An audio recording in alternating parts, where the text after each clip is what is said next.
I started the event. Oh, sorry. That's okay. We're live right now, Greg. We are. Yeah, but that's okay. Don't worry. We're still early. It's 9 a.m. So we had to start on time. Well, I actually have Dr. Kirsch here. Hi, sorry, I'm like. Awesome. Hey, Jillian. Hi. Who's that? It's Frank. Oh, Frank. Hi. Hi. You were small on the screen, but now you're bigger. Yeah. We sent down a couple students down there. Take good care of them.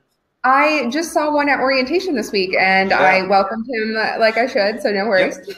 Awesome, Hugo. And then there's another gentleman coming down, Pete Jeremick. So he'll be there soon. You know, he was supposed to start in October, but he said he couldn't find a place to live yet, so he's going to start in the winter quarter. Oh, okay. Yep. Totally 100% committed, though. He's heading down there, too. Oh, very cool. And then we have a few more coming through the internship program, so they'll be there soon. Oh, very nice. You're amazing. Awesome. I love you. So what do you think, Frank? We ready to go? You guys are ready to go. You're ready to rock and roll. Whenever you want to start, go right ahead. We're live. Okay. Good morning. We are here live from IRAPS, the International Research and Philosophy Symposium at Sherman College. And I am Dr. Greg Stetzel, Vice Chairman of the IFCO, the International Federation of Chiropractors and Organizations, and this is IFCO TV. We're thrilled to have you here this morning, and our first guest this morning is Dr. Jillian Kirsch. She is the Director of Continuing Education at Sherman College. She set this whole thing up. And Jillian, first, thanks for having us here. Oh, We're absolutely. thrilled to be here with Sherman College. Pleasure to have you guys here every time we can have you. So tell us about IRAPS. So IRAPS is one of the 2 flagship events that Sherman College does every year. Of course, we do Lyceum in the spring, but in the fall we have our International Research and Philosophy Symposium, which this is our 14th year in a row now, and it provides a place for people to present scholarly activity in terms of research that they've done in practice. We have some folks who have done it on college campuses, chiropractic college campuses, or present philosophical papers. And then those things are actually published. We make a booklet, and they're published by McCoy Press when it's all said and done. So they will be published research and papers when it's all said and done. Great. What is the purpose of IRAPS as far as Sherman is concerned? What is the intent? So we wanted to provide a area where people who were doing, especially research and even philosophy, because that's what Sherman College is known for, that matches with the vision and the mission of Sherman College, have an outlet to do so. So if they're primarily looking at subluxation research and those types of things, or data involving subluxation, those are a lot of our key people that are presenting today. So we're very fortunate to have as many folks that submit papers as they do. We have a lot of interesting case reports today that I'm pretty excited about hearing. And my favorite one, but I don't know if I can say that, but my favorite one is going to be how kids playing piano, how that affected their piano skills while getting adjusted. So I think that that's a very interesting case report that someone has put together. Okay, so you're going to be able to tie in the result of chiropractic care and human function. Correct. And enhancing the body's ability to perform at a higher capacity. Absolutely. Yeah, that's a great thing. It's also often very difficult for a chiropractor to be out in the field and explain what the real benefit of chiropractic care is. Mm-hmm. And I see IRAPS as our best bet in getting that information out in a way that a chiropractor can talk to the public and really express what the real benefit of our service is. Absolutely, because we're all, practice is busy. I was there, and you're doing stuff. You have however many patients you're seeing, and then you're trying to do community outreach and all those different things. And for people to take time out of their schedule to do these types of things is really going to propel us in terms of the research that we're being able to do. Okay, and for those who have never attended IRAPS, what would you say that the range of information that they're going to receive would be? It's not all technique, is it? It's not all technique. So we have some folks today that are going to do heart rate variability studies that they've done in their practice. We have some techniques, which is, I think we have NSA being represented today. I think we just had NUCA that I just listened to, and then CBP is one of the other ones that we'll have later. But we have ones, Dr. Bill Decking is doing What is Radical Science? And it's more of, what are we going to use to propel ourselves, forward? And how people look at that research and that data and how we can use that to move forward. So we're very fortunate to have a variety of things.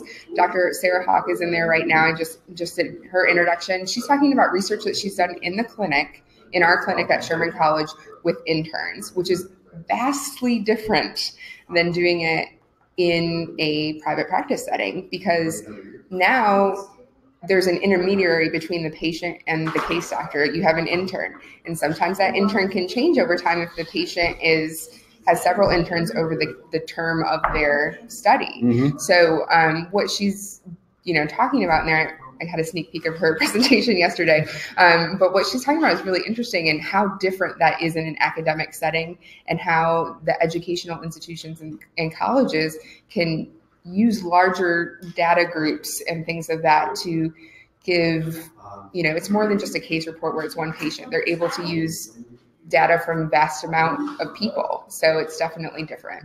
Yeah, so it's kind of a practice-based research program, but done within the confines of the student center, which is great. It's a good opportunity for the students to learn how to do research, how to participate in research, and how to take that out to the field with them when they leave. Absolutely. So it's a great thing that the school is participating in, and it also allows the school to meet their mission. Absolutely, because research is one of our pillars. So Dr. Justin Dick, he graduated in December, and him and Dr. Hawk did a retrospective study that was just recently published, maybe a couple of months ago, but it took a year for them to get, he was already graduated by the time they had finished it. So it does take some time, and being able, he's going to go out into his practice now and understand what a research project looks like, and be able to do that in his own if he wants to. So it's definitely very valuable for our interns.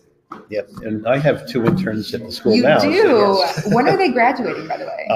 Billy graduates, he walks in December. Oh, he graduates in March? He graduates in March. Okay. And Danielle is next December. So wow. We're bringing 2 new chiropractors out. I remember when you guys came to showcase Sherman for the first weekend, and they made the decision. I know they made the decision to go to Sherman. I know they were looking at Danielle was looking at a different one, but yeah, well, they chose the best. They did. I know, I heard them. They were like, Billy helped me so much for this year. He was my lifesaver. Yeah, but they're getting the opportunity to really see what they can do beyond their schooling, to participate in the profession and help things to grow and become more successful as time goes on. They've both done they've embraced the entire experience, which is what I always tell them at orientation. It's more than in the classroom. Billy has done a great job with the IFCO, and I know Danielle's involved in network spinal analysis, I think, NSA Club. She was, but they've done a great job of being leaders and understanding what that takes. And then they're going to take, obviously they have awesome parents, but they're going to take that out and take that to the masses wherever they end up. So. Yeah. Jillian, what would you say that our viewers, IFCO members, and chiropractors in the field, what we can do to participate in this research phenomenon that you call IRAPS, so that we can help to grow the thing and get more people to come and attend to find out really what's going on in the research community?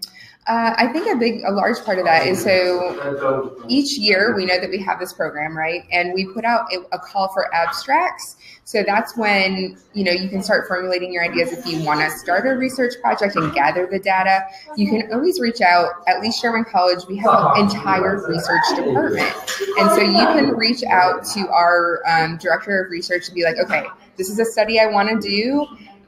I'm not 100% sure how to do it, and he will help guide you through that process. So we do have that ability. We do have that ability, as a college, in order to help that research component grow in the profession. So typically IRAPS has a theme with it. This year it was the Vertebral Subluxation Conference. Previous years it's been focused on a little bit different avenues of the subluxation. But if you chose to do something that fit that theme, or if it's technique related, whatever the case may be, we take submissions and it's peer reviewed. It's the only peer reviewed conference or symposium of both research and philosophy. So, if it's chosen by the committee, then you'll be here presenting next year. Now, this has been happening for 14 years. Have you seen a change within the profession as to the amount of research that's being conducted, the type of research that's being conducted? I think so. I mean, the Foundation for Vertebral Subluxation Research and Christy Kwan and Matt McCoy and all those guys, they're doing great work. I remember my first IRAPS when I was a student in 2006, which was 12 years ago. And it was vastly different. There wasn't as much research at this event. There was more philosophy. And so to see that shift a little bit towards almost 50-50 now has been a really big step for the research community. So we've definitely seen it grow in terms of the research being presented. That's great. I know that we've been able to participate in practice-based research with ICPA, and I believe they're presenting this weekend as well. I believe Joel is going to be presenting. Yeah. And there's a lot of really great research that's being conducted out in the field.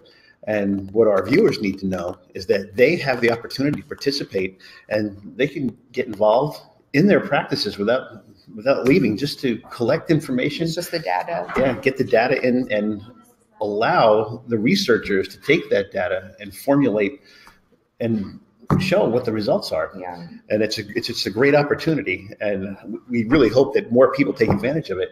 And you'll start seeing too, like whether it's the ICPA, whether it's Sherman College, the IFCO, whoever it may be, these organizations will start making calls for people to do that. Hey, we're looking for people who are in private practice who maybe do X, Y, and Z to submit data for this study. So you're going to start seeing more and more calls to action for that in the coming years, I think. Yeah, where do you see it going? IRAPS or research or? Yes. So I know that the school, we've been working with, I'm not directly under academics, but we're starting to work with our academic department at school to grow the amount of faculty members who are presenting their research done here at the school this week. And we have probably five to six of our faculty members presenting research or philosophy papers. So I know that that's one big component to the school growing IRAPS, is giving our faculty the support that they need to do the research, and then now being here to present it and publish it. So I think that any support that we can get from the schools is going to be paramount in kind of guiding the profession to start and getting them motivated to partake in, whether it's data studies or whatnot. So I think the schools have a kind of large responsibility to do that. Mm-hmm. And so our viewers know, Sherman College is not closing this off to any other schools. No. Everyone's welcome to participate. Oh, absolutely. But we've actually recently had some great additions to the school in the research field. Armin Rossi, yes, Christopher Kent. Mm-hmm. We've got great people on board here at Sherman College that can help to lead this whole thing, so that we get much better research coming out of our profession, so that when we need it, we have the basis. Even on the health center floor, our interns, how we determine if something is what we call a complex case, they're having to use evidence-based research in order to show this is why this person can be selected as this type of case for my clinical internship. And they're having to find the research, they're having to read the studies and understand why things are happening. So I think that that's been a really good add in the last year for our interns to kind of really get into the research as well. Mm-hmm. And for those in the field who would say, oh, research isn't necessary, we just live by our philosophy, what would you say to them? I love you. I struggle with that because I'm obviously a millennial / Generation X chiropractor who grew up with science being a really large component of my education in terms of focusing. And even, I lived went to chiropractic school in an area where it was way more science than maybe other generations had at the same time. So I really appreciate the research for sure. I think that it can be utilized in practice a lot more than it probably could be, or it can be utilized a lot more than it probably is right now. And we just need to do more. People say all of your things are anecdotal evidence and whatnot. It's like, no, we actually have research that shows the difference that chiropractic is making in our patient's life, whether it's, their outlook on what they're doing or whether it's a scientific measurable analysis, whatever the case may be. I think we need to utilize those more. Yeah, I've been referred to by some in our group as old school. But when it comes to the research thing, I think that research is extremely important within our profession. In fact, at Sherman College, I helped Dr. Ralph Boone set up the first research program. Yeah. I actually physically built the research center. Well, it's still there. Oh, it's much better now than I was working on a shoestring. But when we started the research programs and started to do research, it taught me as a student that it's important to participate in these things out in the field. And when I first graduated and got out to the field, I was actually able to participate in the Perot study with Renaissance. Oh, nice. And some great stuff came out of there. Unfortunately, the scientists behind it kind of chickened out when it came to presenting it out to the public. Right. But we now have a deeper understanding of what chiropractic really does for the human body. Mm-hmm. And I think it's important for us to know, not just on a philosophical basis, but philosophy, science, and art. Yeah, there's you can't focus. Yeah, you can't focus on one leg. If you do, the stool falls over. I know. It's not very sturdy that way. Yeah, I believe that what you're doing here with IRAPS and what Sherman College has been doing with this program is really helping to solidify the foundations and the base of chiropractic and allowing us to really expand into the future. Absolutely. And the IFCO is thrilled to participate with this. Yeah, we're so, like I said, we're so happy to have you guys as supporters. And I know, I think our student body or IFCO members, when they come into school, and that's a great organization for them to be involved in, especially from the beginning. So they, we all join organizations, whether it's a political organization in chiropractic, a state organization, an international organization, the ICPA. And those organizations are important because they teach you what it is, what their focus is, right? You're giving to a cause, and this is what we're trying to do. And I think that is a very good organization for them to start with. Like, this is our global cause, this is what we're doing, and they can kind of see that from a student perspective as well. That's great. And thank you. And for those of you who are watching today who are not IFCO members, we invite you to participate as well. Become an IFCO member so that you know what's going on, that you can participate in that. One of the things you can do is go to ifcochiro.org and go to our application page, fill out an application, become an IFCO member so that you can help to support these great programs that are taking place here at IRAPS and at Sherman College. So, Jillian, thank you for being here. Oh, absolutely. As you get back to your jobs, I know you have things to oversee. I know, I'm going to go do that now. Thanks once again. It's been great talking to you, and we look forward to seeing what comes next. Absolutely. Thank you so much for having me. Okay. All right. See you guys later. So once again, we're here at IRAPS, the International Research and Philosophy Symposium at Sherman College. I am Dr. Greg Stetzel, Vice Chairman of the IFCO, and today's co-host with Dr. Frank Hahn, who's up in the People's Republic of New Jersey, overseeing things and making sure that our program goes out live. Absolutely. Dr. Frank, thank you for your help here. My pleasure. Anytime. Love to do it. We have people watching the show already, Greg. Amy Haas is on. Brilliant. She's watching the show right now live. Great. Well, hopefully we'll get more people checking in and asking questions and giving some things to discuss with our research people here.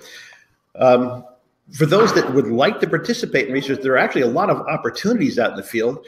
The ICPA does a practice-based research program that you can enroll with, and they're collecting great information, and they have really fantastic researchers who are out there showing how chiropractic care helps kids to live better lives from the beginning. A lot of great stuff. Really gives a lot of focus to the benefit of chiropractic care on a scientific basis, which is totally entirely backed up by philosophy. And they look at the art and how the art can better be achieved. So it's a great thing to participate in. You can do it right from your practice. You don't have to leave the building. You can really do things right from where you're at. Just collect information and give it to the researchers so they can take that information, put it together, and make it understandable to the rest of the profession and the public. So it's a great thing to do. We are waiting for our next guest. So I'm going to take a brief 2-minute break while I go and round that guest up, and we will be back with you in just a couple of minutes. Dr. Frank, I'm going to go and find our next guest. Absolutely. All right. Well, Dr. Greg is finding the next guest. Let's see who else is watching the show right now. If you're watching the show, just post in the chat box who you are and where you are in the world watching the show. And I believe we have a couple more good shows next year. Remember, Berkshire's philosophy event, that's Dr. Scott Garber's event, is coming up. And of course, we have a special guest coming on the show too, Daniel Knowles, and his Mile High is coming up in the summertime. That's, I believe, in August. So I'm sure he'll share with you about when that's going on. Those are our staples. And of course, Lyceum from Sherman College, that's in the springtime. So we have lots of events even scheduled for the 2018 calendar already. Usually we end with IRAPs, but you never know. We might have a spur of the moment IFCO TV pop up between now and the end of the year. I know myself, I'll be heading over to Sweden. There's an awesome chiropractor, Ralph Ritterhall. He's putting on a big program for the chiropractors in Sweden. I'm going to be one of the special guests along with Sherman College of Chiropractic's Ron Castellucci. So we'll be speaking for them. And then in December, I'll be heading down to Brazil with the big deal himself, Dr. Liam Schubel and Dr. Judd O'Grady, and we'll be doing a Schubel Vision Elite performance for the chiropractors from Brazil. So that's going to round out the end of my year. And then, of course, the very big news in February of 2018, I'm getting married, in case you guys wanted to know that, and we're heading over to the Philippines. So that'll be a lot of fun too and exciting. Look for lots of stuff and posts from live from the Philippines. Hello, Jonathan from Davenport. That's awesome. Tuning in. Welcome aboard. Dr. Greg Stetzel is the co-host, and he's rounding up the next guest. The lineup we have today, or potentially have today, is Jillian Kirsch, you just saw from Sherman College. And we have also Dr. Daniel Knowles. We have Lacey Book. Do not miss her. She is awesome, rock star. Dr. Peter Kevorkian. The lineup just keeps on getting better and better. I see we have our next special guest in the green room right now. So I'm going to switch you back over to the co-host. Hey, Dr. Peter. Hey. Well, welcome back to IRAPS, the International Research and Philosophy Symposium at Sherman College. And we have our next guest, who probably doesn't need any introduction from me, but this is Dr. Peter Kevorkian, and he is the chairman of the International Federation of Chiropractors and Organizations. He's also the chairman of the board of trustees at Sherman College. He's also a founding member of the Massachusetts Alliance for Chiropractic Philosophy. So he, president of the ICPA. Yeah, Peter's just too busy. But my greatest claim to fame is husband of Patricia Giuliano. That is definitely yeah, that's without question. So, Peter. Yes. Tell our viewers, where does the IFCO stand on research? What is our position with it? Research is the accumulation of information and acquiring that information to bring it to the benefit of people, or investigation intellectually of life. IFCO totally supports research within the paradigm and the focus of the location and correction of vertebral subluxation. The IRAPS conference, I believe, is a flagship event for Sherman College that really begins to explore research, the accumulation of information to better be able to correct spinal subluxations. And the aspect of research that IFCO is most excited about is that we really want to support the understanding and the quantification and the accumulation of information to correct vertebral subluxation in a non-therapeutic, salutogenic, well-being environment. Much of where research models have existed has traditionally been within an allopathic paradigm where you're fixing, curing, treating things. And not the chiropractic can't fit into that paradigm, but we're really excited about exploring this idea of building well-being, greater vitality, greater life expression, greater quality of life, better sense of coherence. And many of the speakers here on research are beginning that conversation and accumulation of data and information, both clinically as well as and even in basic science and even philosophically that explore that idea, because it's really a rather new idea, and it's a rather profound idea within the healthcare sciences, that there is a difference between building a more well, more sane, more functional, more adaptive, more flexible being versus trying to get rid of conditions. And even though we've known that the correction of vertebral subluxation enhances the well-being of people, much of chiropractic research has been focused at, how do you correct a subluxation to improve symptomatology, to improve something going away, to begin to explore the location of correction and adjustment of vertebral subluxation for the ideal adaptability and expression of human life. There really are very few benchmarks in that, and we're actually pioneers as chiropractors to begin to delve into that area. So when you have people talking about heart rate variability, which is already accepted in the scientific community as a measure of a person's adaptability and functionality of the physiology, we can utilize that as a benchmark of showing better adaptive human beings as a result of being subluxation free. And what's really nice is in the conference, not only are we looking at how does the location and adjustment of subluxation enhance adaptability and the well-being of people, but actually understanding how do we correct subluxations. Chiropractors have always gone back and forth. What's a subluxation? How do you know it's there? How do you know it's clear? And so to have some of the presentations be on the technique and the evolution and the development of the technical systems to allow us to be able to locate and adjust subluxations better. So IFCO's position, we love this. It's exactly what IFCO stands for. It's what IFCO chooses to support and bring this brand of chiropractic around the world. And the IFCO has been a significant sponsor of IRAPS for quite a number of years. Oh, yeah, literally since its inception. Yes. And aside from IFCO, I know that you're very involved with ICPA. You're the chairman of the board of ICPA. I had the opportunity to attend ICPA's conference last year, and there was a lot of discussion about practice-based research and the importance of the field participating in the research so that we get more data, get more people involved, and get a much better understanding of what chiropractic does for the human body. So I know a lot of the work that you do is just phenomenal. That's your word, isn't it? Phenomenal, yes.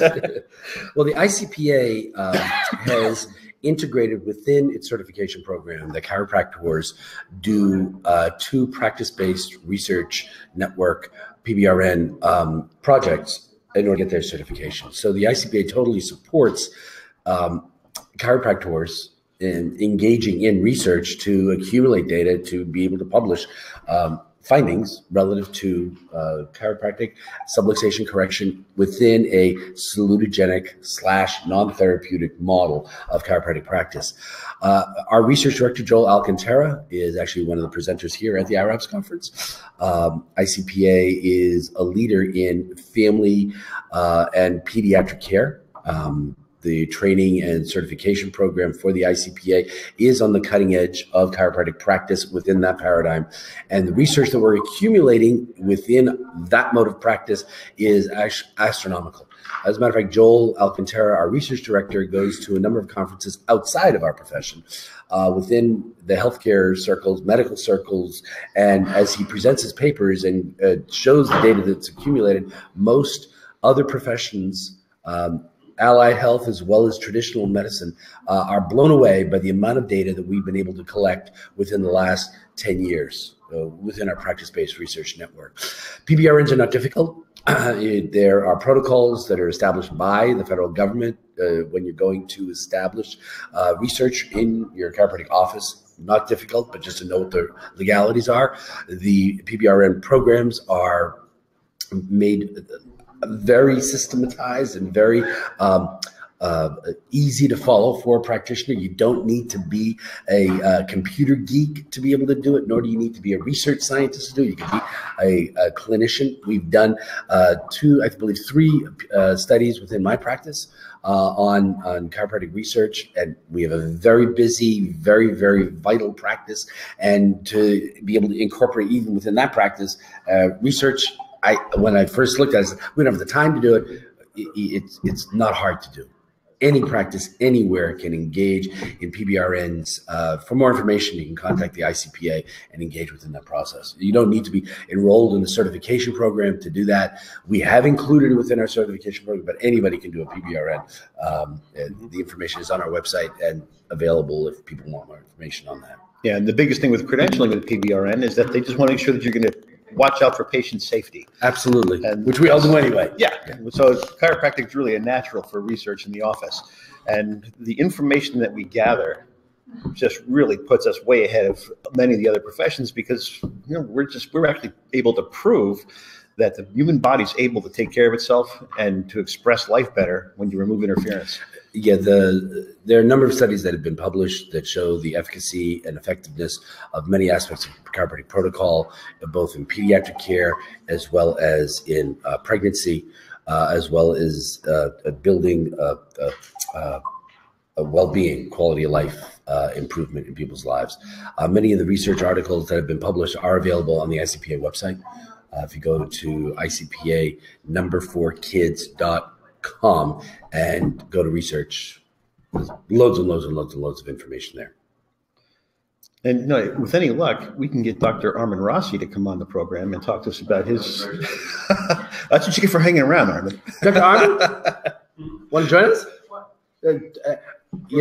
You probably know more about pediatric care and the importance of children receiving chiropractic care than anybody alive. As a matter of fact, I've heard that a part of Dr. Larry Webster's DNA is locked within your genetic well-being. Could you talk about kids? This is vulgarity. Armand, come on, join us. All right. Special guest for IFCO TV this morning, Dr. Armin Rossi. Armin, welcome. Well, thank you, Greg. Have you been on IFCO TV before? No. Oh, this is great. Dr. Frank, we got it first. Absolutely awesome. Hello, Armand. Hey, hi, Frank. So, Armin, you recently joined the staff at Sherman College. About 16 months ago. Yeah. Yeah. So, what prompted you to leave practice and join this great educational organization? Well, a couple things. First of all, I love the direction of the school, where it's going, what it's doing.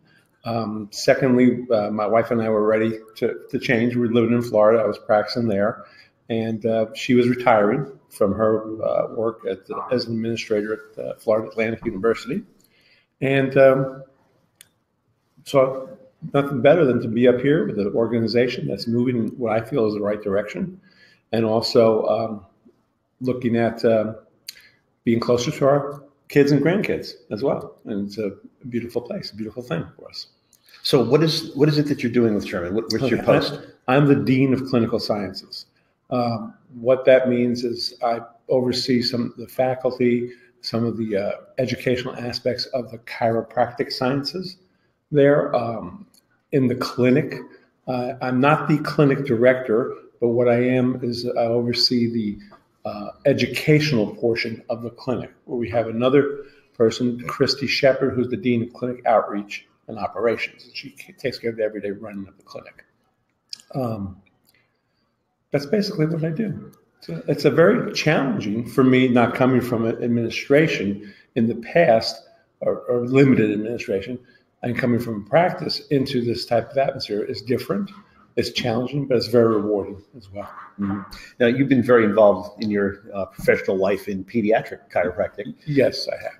Are you bringing that expertise and knowledge into the Sherman College educational programs? Or? We hope to have a better foundation for pediatric care.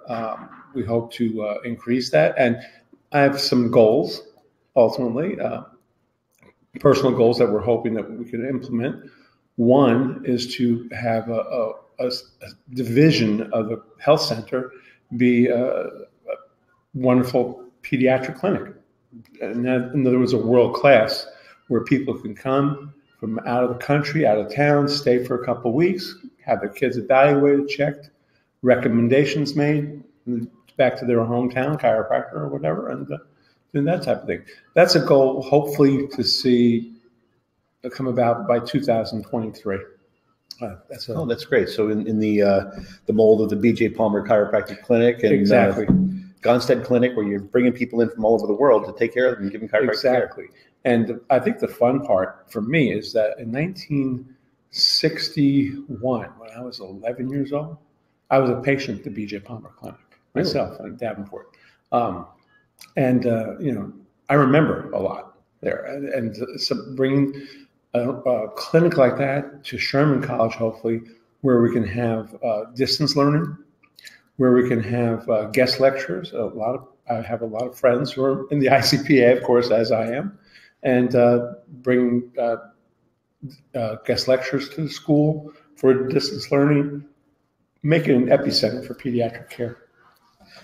So. Now, you know, being out in the field and interacting with a lot of other chiropractic organizations, I had trouble using the word when I was talking about them, but there are other organizations who would say anybody under 18 years of age doesn't need chiropractic care. How would you respond to them? Well, then the first 18 years of my life was wasted then, because I was under chiropractic care with that. But no, absolutely. You're born, you have trauma.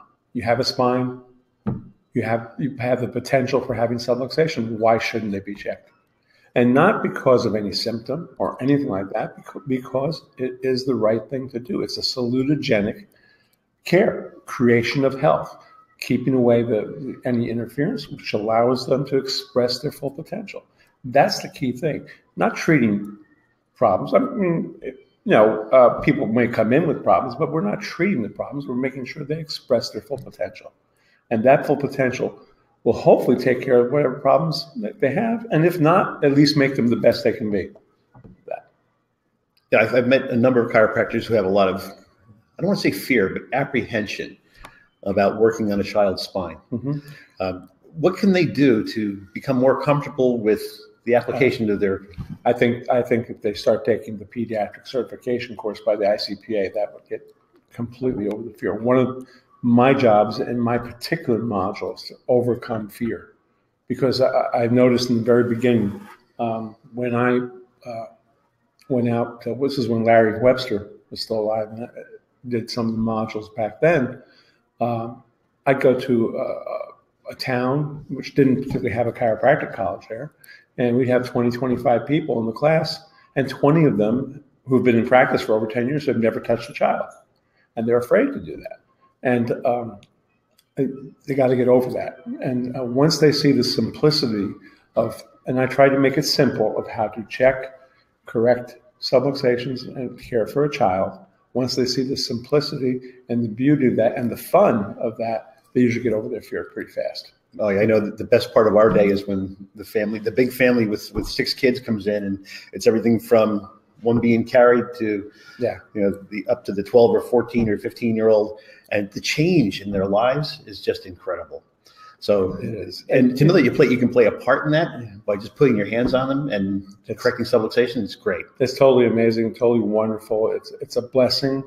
One of the things I do in my practice is every time I get the honor of checking a newborn child, I send a thank you to the child by mail. And I said, "Dear Johnny, thank you for giving me the honor and privilege of giving you your first adjustment. You're a wonderful child, have very special parents." And I send that to them because it comes from my heart, not because it's a marketing ploy or anything like this, because it comes from my heart. And inevitably it winds up being one of the first things in the baby book that parents do. Yeah, we actually take a picture of their first adjustment, and so they can record it and put it in their baby book, and Johnny's first chiropractic adjustment. Yeah. And that's a great thing. And just the honor of having a mother, particularly a first-time mother, come in and say, "Will you check my baby?" What a privilege. This is a person who would throw herself in front of a moving train to protect her child. Absolutely. Okay, and they're saying that to you, and what an honor and a privilege that is. Yeah, the same woman who wouldn't let Uncle Joe hold the baby. Right. That's right. That's right. God knows we had enough people in our family who we didn't want holding the babies. So. Yeah, it's a great thing. So the work that you're doing with Sherman, with the students, I can't tell you how much we in the profession appreciate it. Because we need our students understanding what they can do with their abilities as they move on and become chiropractors in the field. One of the things, and I may say this, I have a Facebook page called Chiropractic Unlimited, which truly speaks for itself with that. We put messages, little lessons, little things on there for people to understand the unlimited nature of chiropractic, and not unlimited by adding therapies, unlimited in the fact of being salutogenic, of finding, locating, correcting the vertebral subluxation, and allowing the person to manifest their full potential. And as Reggie Gold used to say, if you're alive with nerve interference, you'd be better off without the interference, whether you have a symptom or not. It's as simple as that. So tell us once again what that page is. It's called Chiropractic Unlimited. It's a Facebook page, and anybody can like it and follow it. And we put things up from time to time on there. Great for chiropractors. That's awesome. Armin, thank you for everything you do for chiropractic, and thank you for being here at Sherman College and teaching our kids. Thank you, Greg. I appreciate it. Especially my kids. Okay. They're wonderful, by the way. They both are, yeah. Well, thank you. Okay. So here we are once again. We are at the International Chiropractic, I just went totally blank. Research and Philosophy Symposium, IRAPS at Sherman College. And we're now going to be looking for our next guest. I have to apologize because we are at an active program and everybody wants to be in listening to the researchers and what they have to present. So a lot of my guests are actually sitting in the room there listening. So I'm going to turn things over to Dr. Frank again for just a moment so I can get my next guest. Greg, I just messaged Dr. Danny. He's up next, so he should be close to you. It shouldn't be too hard to find him. Yeah, he's just in the next room. Yep. So I'll go grab him and we'll get him in here. All right. Hey, guys, that was very special. We didn't expect Dr. Armand Rossi to come on, but thank you so much, Doc, for coming on the show. Appreciate that and sharing your special gifts, not only with where you used to practice, but now at Sherman College, which is a really big deal because you're teaching the students and getting those minds, the history and the experience that you had throughout all the years of your practicing. So thank you very much for that, too. I see we have some more guests that popped on the show. Kelvin is on the show. Jonathan and Joe, welcome aboard. Thanks for coming on, tuning in. Please share this on your social platforms if you can. Take screenshots of the different guests on and make sure that they know that you're watching and give a shout out to them.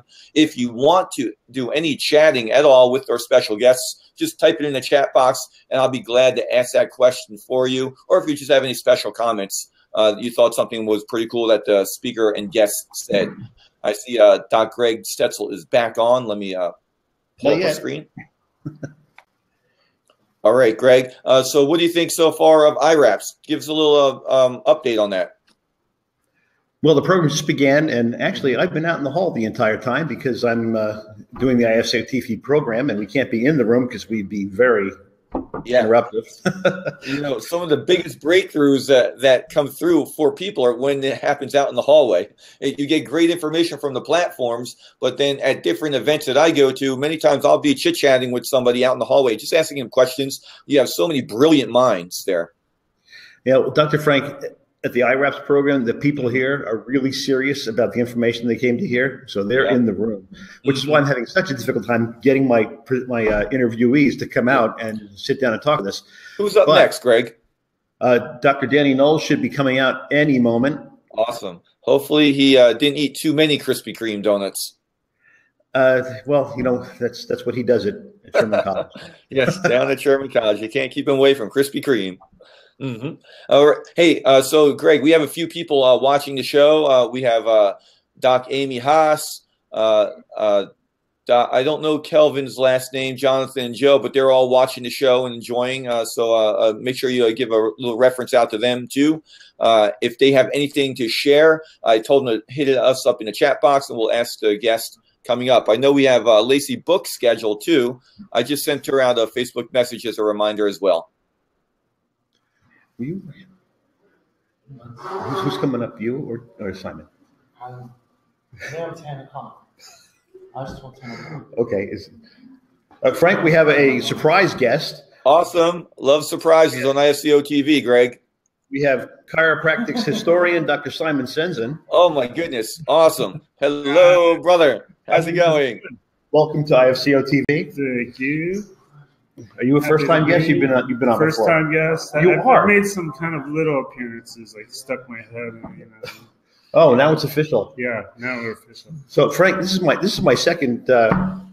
First time you're rocking the house, Greg. Awesome. Yeah. So Simon, tell us about Simon Senzon, who you are, and what you do. Well, usually we say it sends on. Sends on. Okay. Yeah, so give us a start.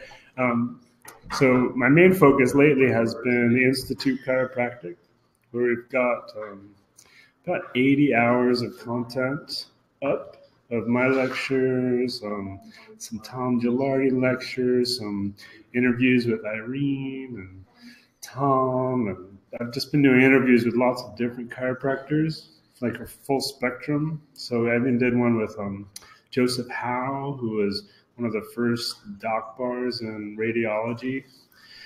And mainly we've been just doing these weekly events to sort of teach people the history of ideas in chiropractic.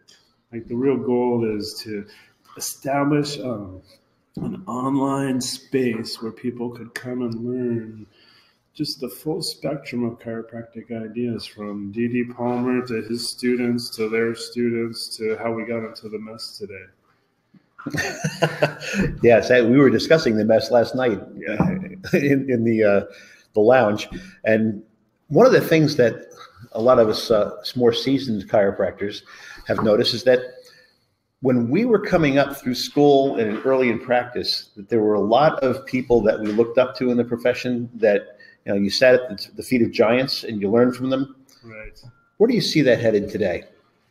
Yeah, well, I think today it's part of the problem is so much was taken for granted back then that students today don't know a lot of the ideas that you guys were taught in school.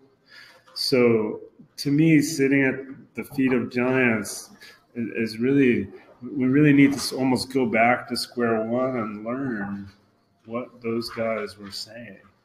Does that make sense? Yeah. So instead of just that culture of, you know, this guy is a great speaker, let's all go and hear him speak, let's all make sure we understood what he was taught, right? And why he was teaching that and what he taught you guys. Right. Does that make sense? Oh, absolutely. Because it's just lost today. You know? Yeah, you know, the entire basis of where we were, where we've come, where we are, and where we're going, that's been broken. Yeah. And I have a feeling a lot of it is because, and it's not the school's fault, but the schools are required to kind of teach to the test. Right. And you know, a couple of years ago here at IRAPS, I recall that one of the students did a retrospective study. He wanted to see how much philosophy was being taught in the chiropractic schools. Oh, yeah, and yeah. There were a couple of schools that had like 6 minutes in their entire curriculum that they called philosophy, and it turned out that it was how to bill Medicare. And it was a philosophy course. Right. So understanding the basis of where we come from has been something that really has become separated from the psyche of a lot of chiropractors out there today. Well, it's been about a 40-year process. So in the mid-'70s, what happened was two really big events. The CCE got recognized by the U.S. Department of Education. And the CCE, not everybody realizes today that they grew up out of the ACA, and that the ICA had their own accrediting body that represented 71% of the students at the time. CCE's accrediting body had 28% of the students at the time. They both applied to the U.S. government. The U.S. government denied them, said get together, and then they got together, and then the ACA went and applied again, and they got approved. So the ICA's group just kind of vanished, and then CCE just sort of took over the chiropractic education sort of steering. And also during the 70s, there was the NIH conference on manipulative therapeutics, basically. But it was a chiropractic conference, $2 million from the U.S. government. They decided to change the title of the conference from chiropractic to manipulative therapy so they could attract more scientists and osteopaths. And the focus of the conference was more toward back pain and headaches because they could get more grants for that. So there was kind of a break in the researchers away from subluxation, the traditional chiropractic paradigm, to this kind of back pain focus. So those two things, I think, have had a big impact. Yes, and that's interesting because I know a lot of chiropractors in the field think that the reason that we moved that direction because patients were requesting that we take care of their back pain, and there were chiropractors who were more interested in that kind of thing, and it really came from an entirely outside of the profession kind of group that led us down this rabbit hole. Yeah, it's really been a mess, and I've been studying Yvonne Villanueva Russell's work, Eric Russell's wife. She's published these incredible papers in sociology journals, and she looked at like what happened in the 90s, and she basically said the medical profession realized they couldn't control chiropractic through the courts anymore because of the Wilk case. So evidence-based practice became this new way to sort of bring the medical paradigm into chiropractic. To corral us. Yeah. Between that and insurance, it's been. But I think understanding the history and how we got here and the ideas that are not being taught anymore, like, let's teach them. Yeah, two other particularly important events took place in the 70s. Right. Sherman College was founded in 1973. Of course, yeah. And the Federation of Straight Chiropractic Organizations in 1976. Right. Which became the Federation of Straight Chiropractors and Organizations. Right. And then in 2006, it became the International Federation of Chiropractors and Organizations. So with Sherman College and the IFCO working together, we've been able to maintain the basis of chiropractic within the profession so that we didn't get completely railroaded and steamrolled in that whole shift that was taking place in the profession. And now we have a big job to do. And we need all you out there in the field helping us with it, because if we don't maintain our philosophical basis, just all the recent events that took place in Europe, particularly, we're trying to get rid of chiropractic, trying to get rid of subluxation that's mentioned, adjusting children illegal in Australia, all kinds of things that are really moving us toward medical practice and away from the basis of what we really are. And understanding the history, which you allow us to do with your research and your efforts, really is very helpful. Yeah, I think it's crucial because, and especially because what's happening in Australia and in the UK, it's unique because chiropractic is now in the university setting. So the faculty are no longer connected to the history of chiropractic. They are now connected to academia, which is mainly dictated by a biomedical paradigm. So they're sort of unplugged from, so that it's like a whole new break that's happening right now in those countries. It's having a big impact. So I think one solution that I'm really working towards, besides trying to get as many chiropractors as possible on the same page with the facts of the history, is to publish as much as we can. That's why IRAPS is crucial, because the academics at those universities read papers. So the more papers we can get about subluxation, about philosophy, about the history of ideas, the more we can help academics who are just like, what's good academic resources to help them see another perspective.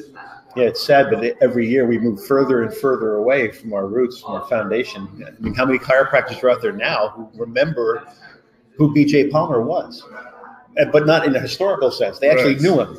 Knew him. Yeah, that's a very small and annually shrinking group. And even people like Fred Barge and Sid Williams and all those that have gone before, Reggie Gold. So we've lost those major influences in the profession, and we haven't replaced them. And that's becoming a real problem for us, because what I see with two kids in school is that they don't have the elder generation to look up to that have made a connection with the schools and with the students. It's been lost. Sure. And as the profession spreads out across the world, and we have schools in other countries now, just the foundation that we have here in the U.S. has been disconnected and distracted. Yeah, I agree. Yeah, that's why I've been trying to do these interviews. So I'm doing kind of different than the kind of things you guys do, where I'm trying to find people who knew BJ who are out there, see if I can record them and get some details. And, so I'm going to be hopefully doing one with Carl Cleveland in the near future. And this guy called me the other day. He left a message. He heard about my BJ Palmer book, and he left this message at my office. Alex Peros is his name. He's in California. He said, practiced 50 years. I'm the last living jailed chiropractor. And I want to start talking to you people in the profession and telling you what happened. So I just been corresponding with this guy. Hey, let me interview you. Yeah, absolutely. That's who you are. It's documented. Yeah, some of the greatest interviews are from the guys that got sent to prison. Right, yeah. Doc Simon, I just want to jump in here for one moment. We happened to just do a big interview with Tom Gilardi, myself, Doc Liam Schubel, and Doc Judd O'Grady. We sat down with him for 6 hours, captured everything on there. Yeah, from the very, very beginning to the current times. And so look forward to that. That's going to be coming out soon through IFCO also. Yeah, just to be clear, Frank, none of them has ever gone to prison. None of them has, yeah.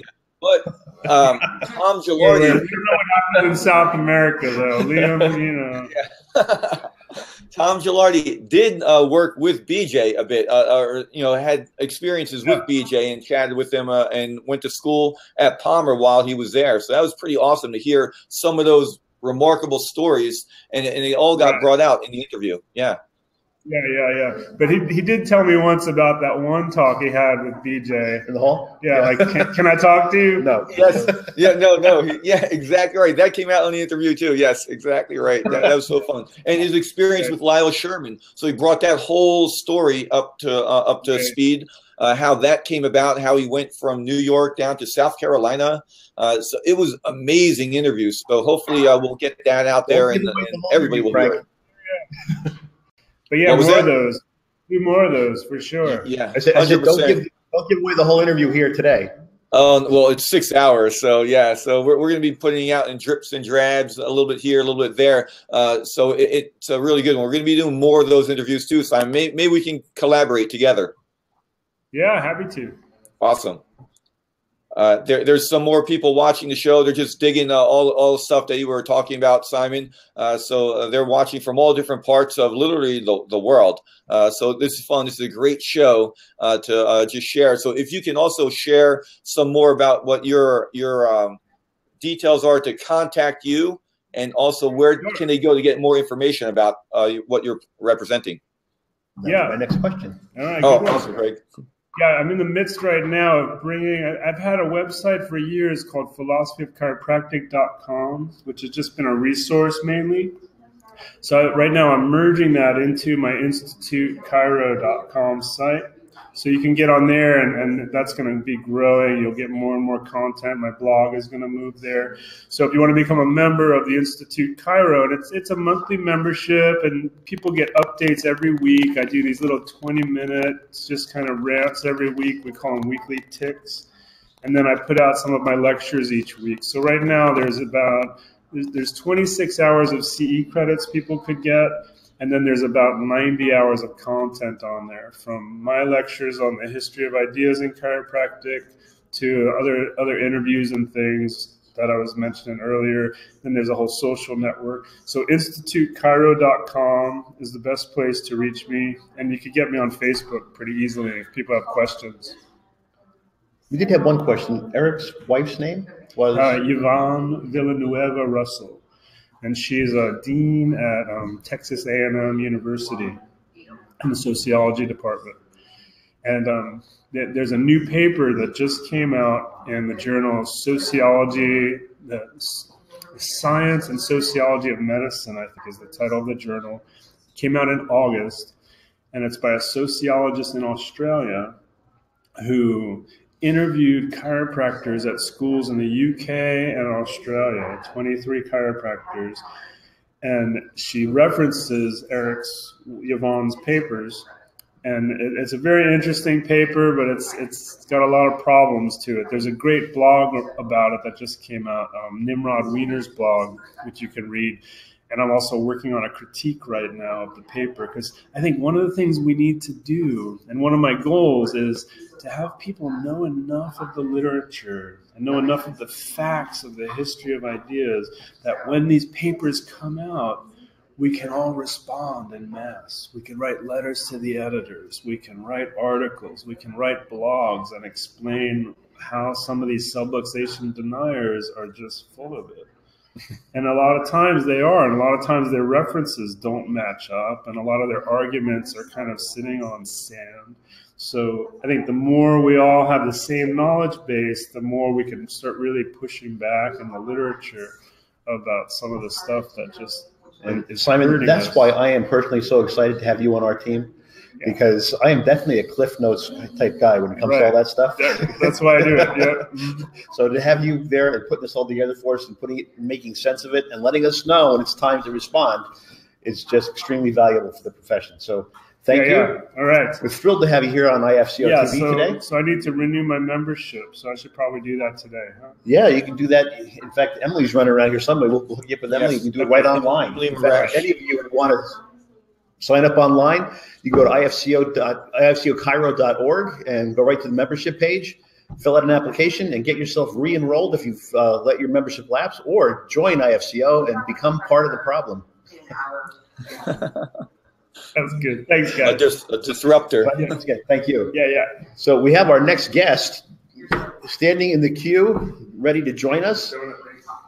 So, Dr. Frank, I'm going to bring Dr. Danny Knowles right on. All right. He's always on time. Daniel Knowles is an all-star professional. I do my best to keep things at the highest professional level Danny, at all times. I see you're walking around with no more Krispy Kremes. Did you engulf all of them? Oh, Simon has one right here. He just gave me one. Oh, nice. Yeah, I brought them to share. I brought them to share. There was one left, and Simon got it.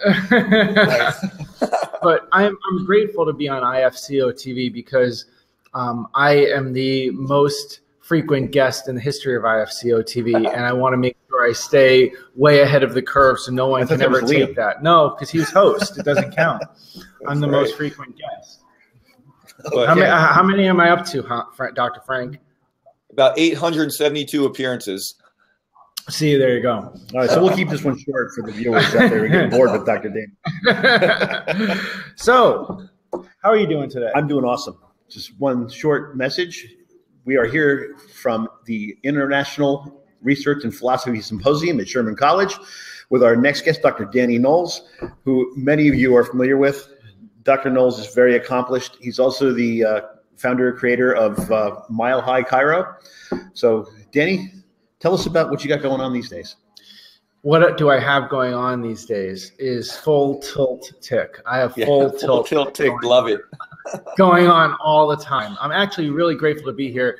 I feel the International Research and Philosophy Symposium that Sherman puts on is one of the most vital events in the chiropractic profession.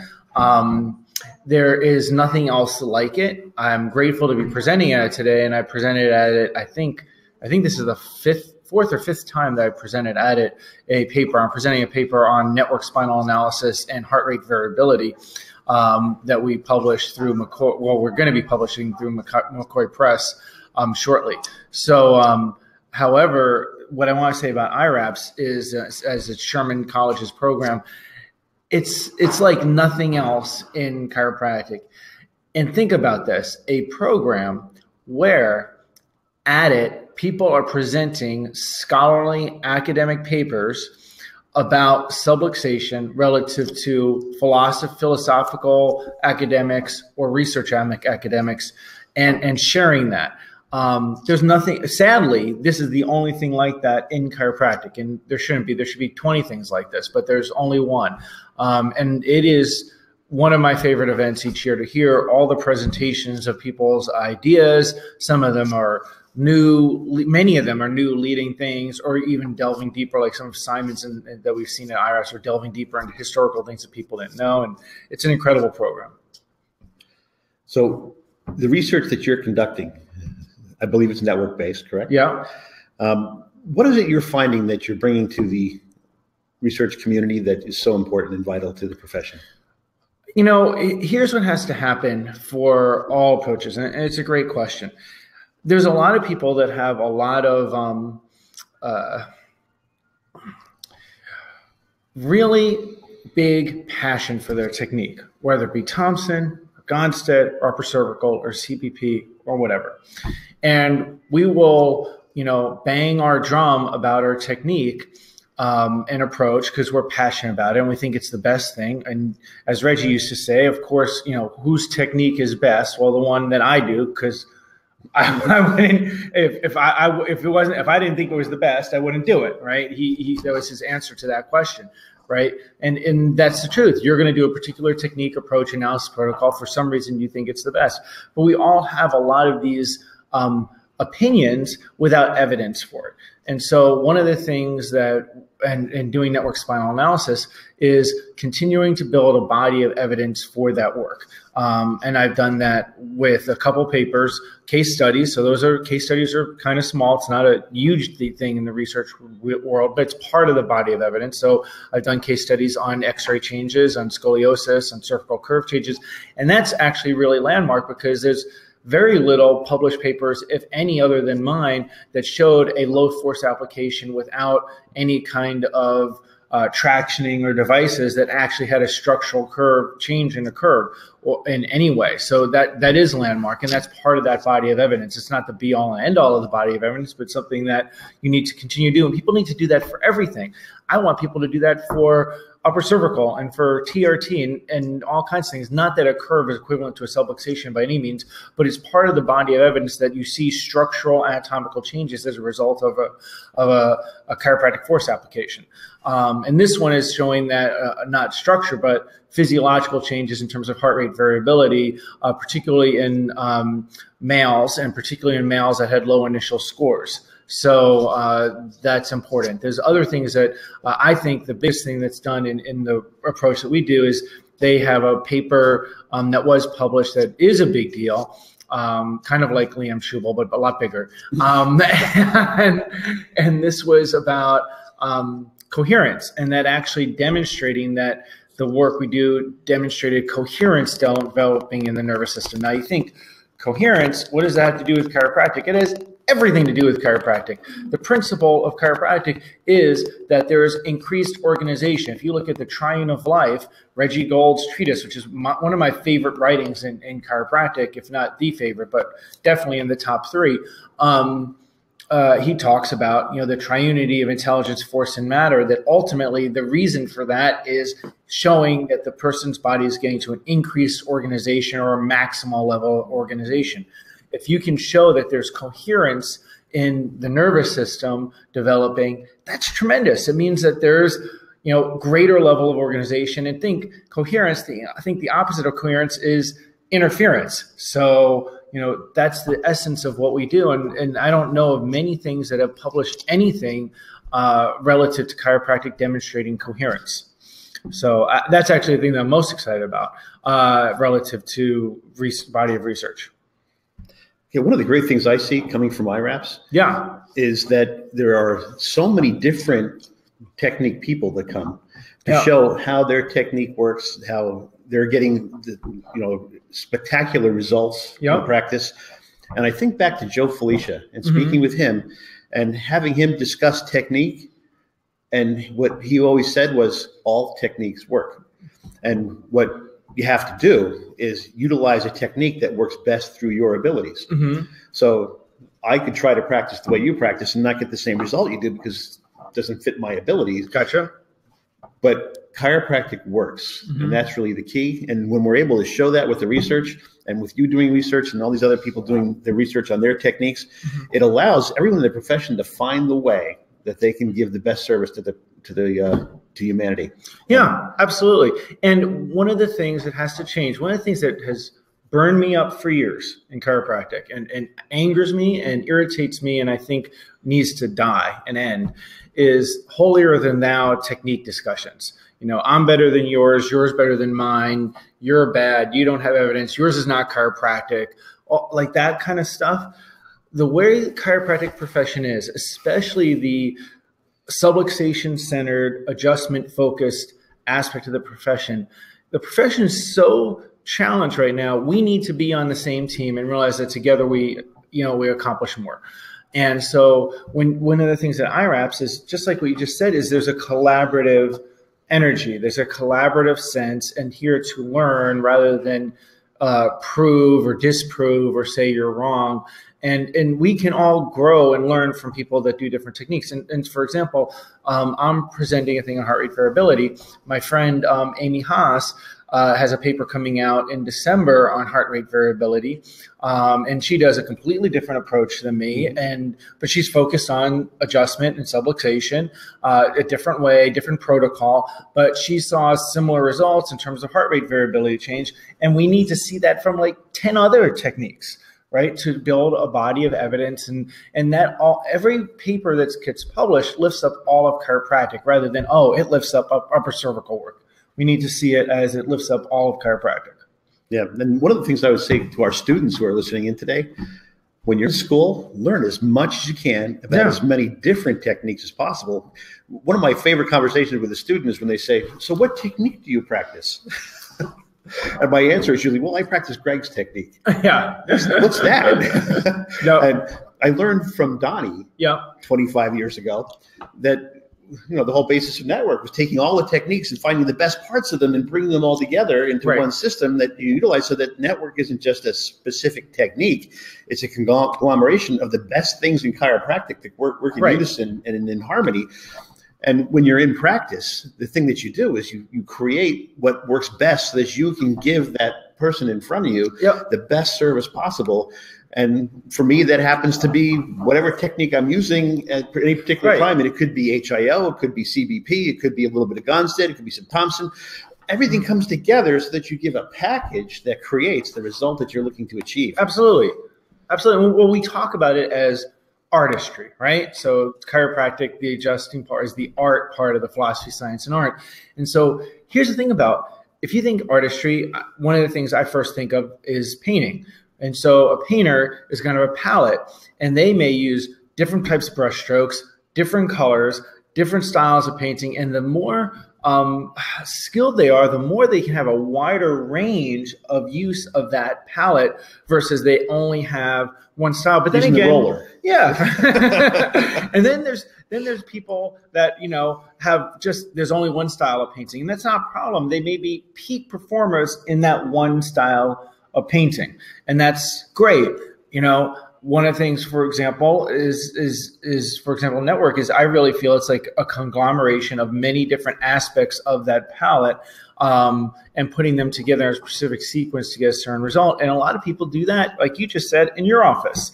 It looks different, but it's, again, you're using different parts of a palette, and ultimately what that helps is the patient, because we talk about what technique do you use? Like that common question. No, I decided that I'm going to do Gonstead because it's the best thing, or whatever it is. Well, did you ask the patient if that's the technique they want?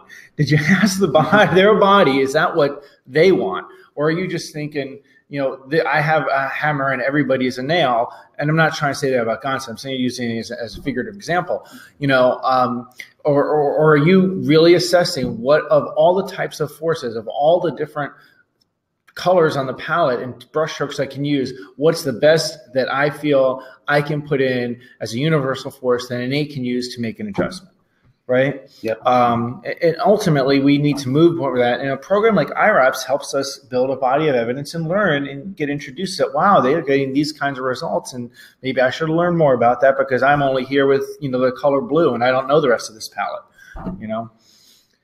So.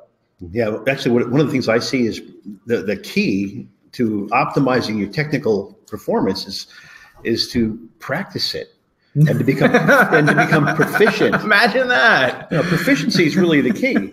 And the person that taught me the most about that was actually Vern Pierce. Oh yeah, because I went to Sherman College at a time when all you were allowed to do was Atlas and Axis, and if you did Axis, you were a mixer.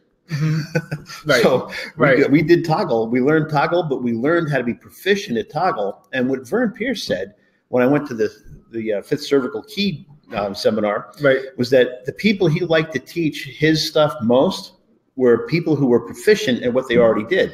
Mm-hmm. And he loved teaching Sherman students because all we were allowed to do was toggle. We had to focus on that and doing it right and doing it correctly each time, so that when it came time to do something else, you already had that standard set.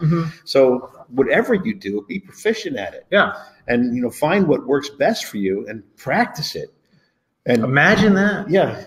I mean, well, think about it. Think about, I mean, chiropractic, the artistry of chiropractic, the practice of chiropractic is, you know, it's an athletic event. I think about it when I'm there and for a 3-hour shift working on people, this is a physical athletic event that I have to be in state for a few hours, right? And focus on serving, you know, body, mind, all on taking care of people. And if you had anybody else going into an athletic event of that kind, they're going to practice, they're going to warm up, they're going to do all kinds of things. And you ask chiropractors, like, when was the last time you practiced your toggle or something? You know, our standards are so low.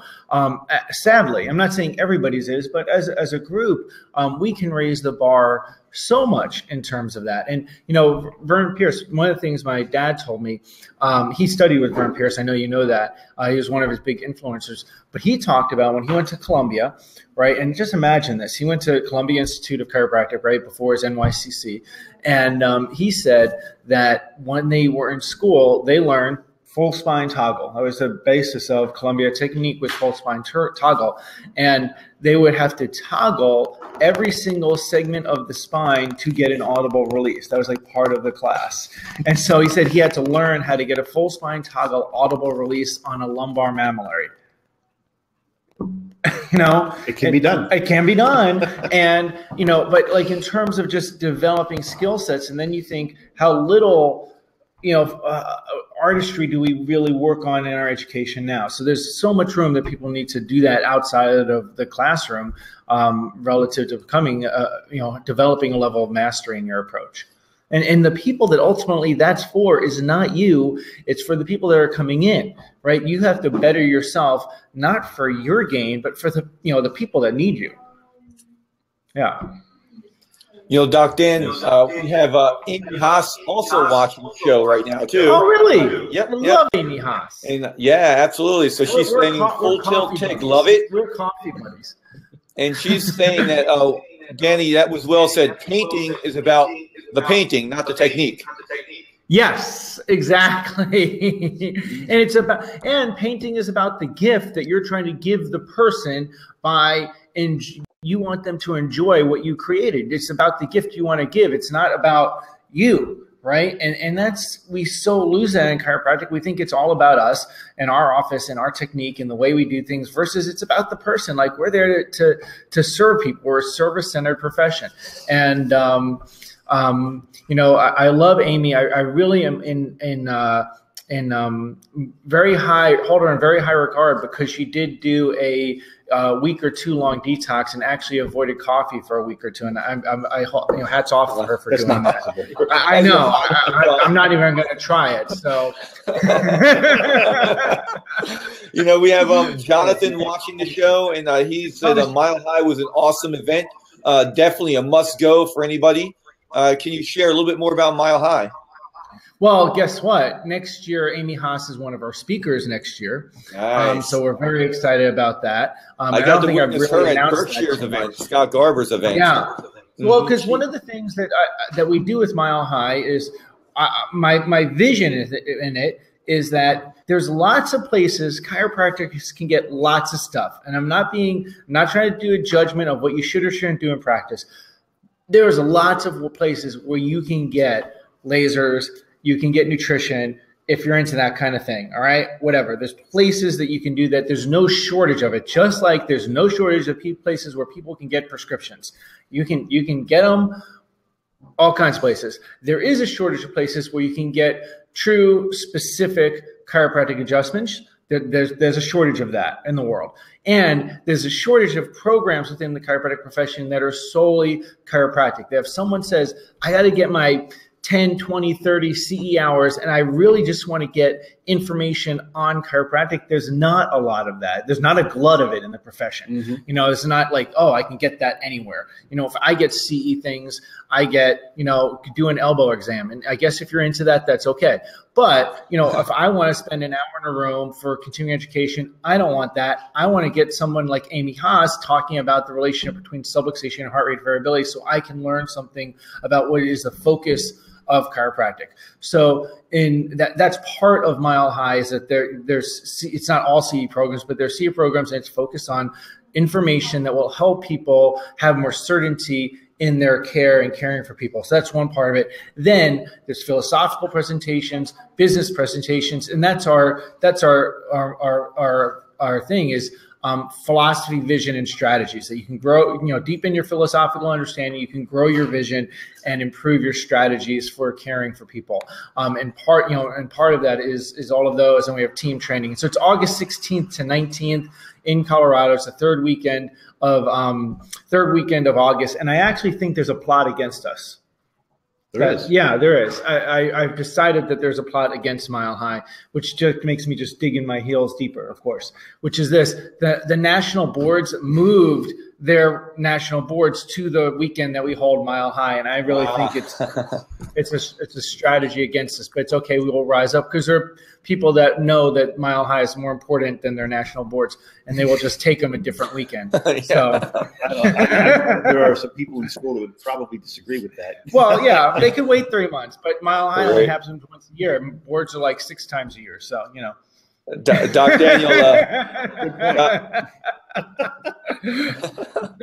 Daniel, Doc Amy Haas, in reference to your coffee remarks, she said, "Not these days. Hello, Starbucks." Yes. And then we have Joe watching the show. I believe it's Nayland's husband. Mile High was amazing. One of my favorite conferences to photograph. Oh, Nayland's hubby. Yep. Yeah. Oh, yeah. Love Joe. Awesome. Yes. And people should check out All Points Images. The work he does is amazing, and we're grateful to have him. You know, we really, that's a huge, the other thing I want to mention about Mile High is this. Last year, I mean, every year we do something philanthropic for it. So the intention is that you see programs where just may line the pockets of the person putting it on. And there's a lot of work to put in on a program. People do not realize it. I put more hours into that by far than my practice. And, you know, there's not much I'm keeping at all. But I do it because I know it's making an impact in the profession. And so we always give something back. And this past year, we gave something in the range of $13,000-ish to the Foundation for Vertebral Subluxation Research. Last year was the IFCO. Yep, but I appreciated it. Yeah, and we're grateful because the IFCO is vital to the profession, and so is the foundation. But what impressed me, and this is the first time, is that we asked the people in attendance at Mile High to donate to the Foundation for Vertebral Subluxation Research. And in the course of the 3 days, we raised upwards of $55,000 for true chiropractic research.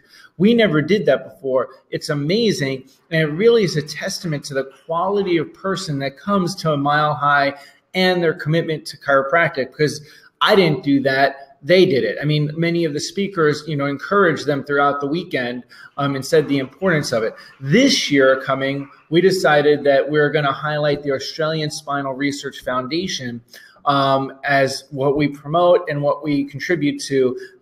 Australia really needs help relative to the chiropractic world, and research is vital, and the projects they're doing is vital. So I'm very exciting. We're going to have different people from the ASRF come out this year. Billy Chow is going to be out there to speak. I really don't want to announce all the speakers yet because we're still working all that out, but it's going to come out really soon.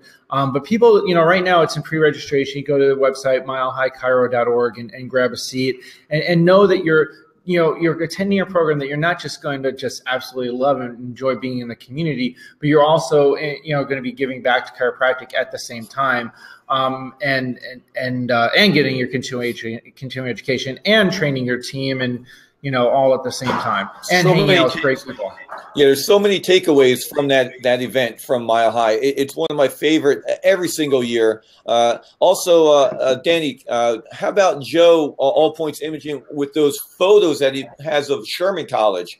Every single one is amazing that he puts up with those drones. Amazing. Yeah, amazing.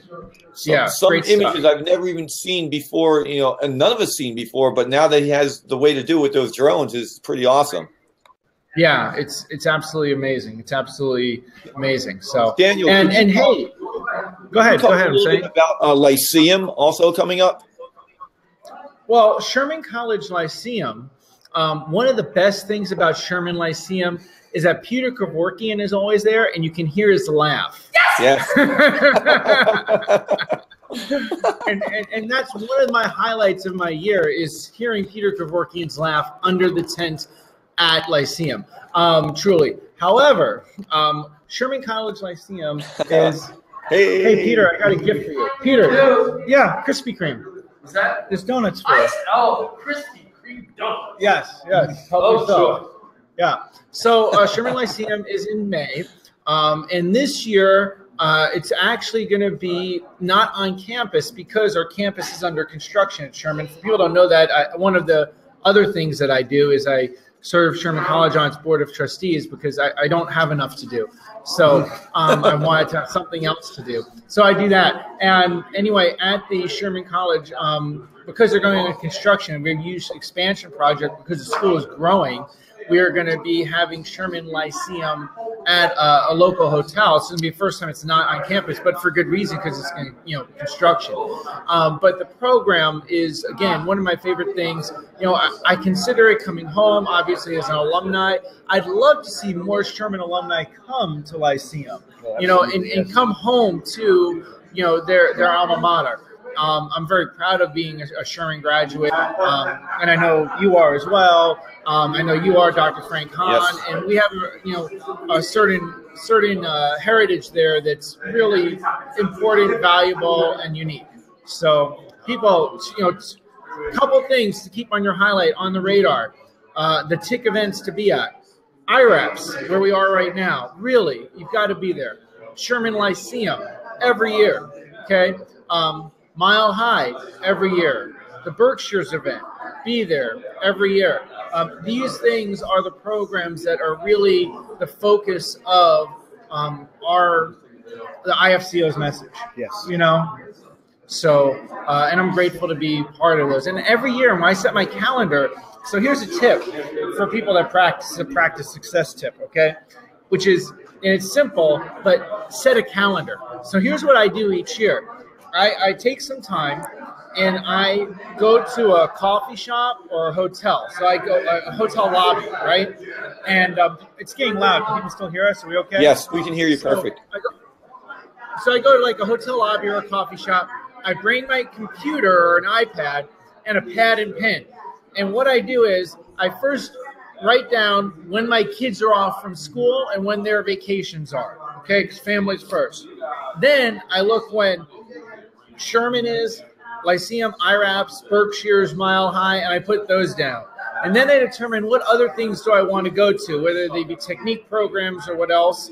And then when do I want to do my family vacations, right? When are those going to be? Because I sync those up with these things, with my kids' stuff and the other events. And then after I do all that, that's when I think about, well, where am I going to put my office promotions?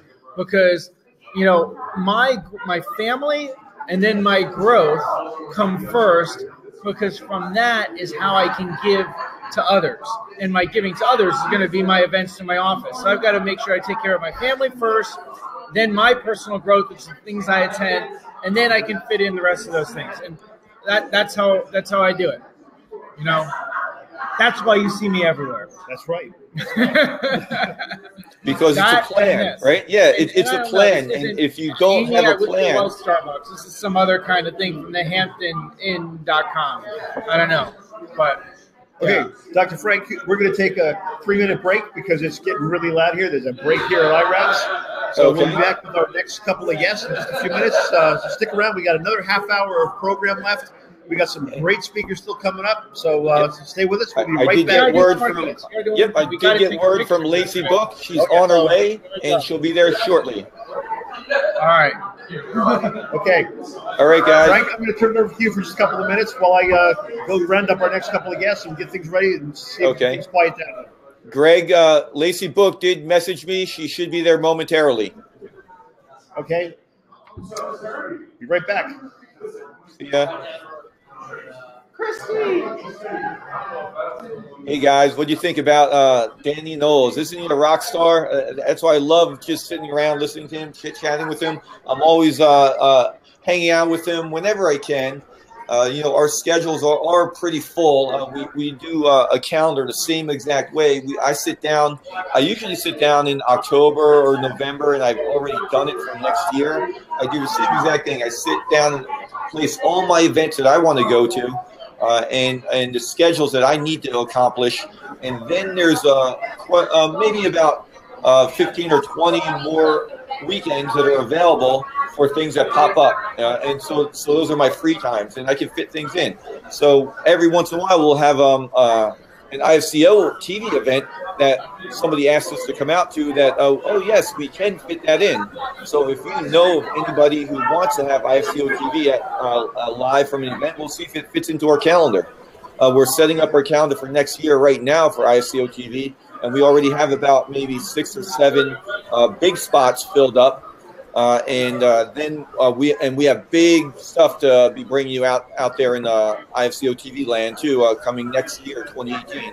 So stay tuned for that. We're revamping everything and making it fresh once again, and bringing on a whole bunch of new guests. If you do want to become a guest on IFCO TV, well, you do need to be an IFCO member. That's the one requirement that we do need to have, is an IFCO member.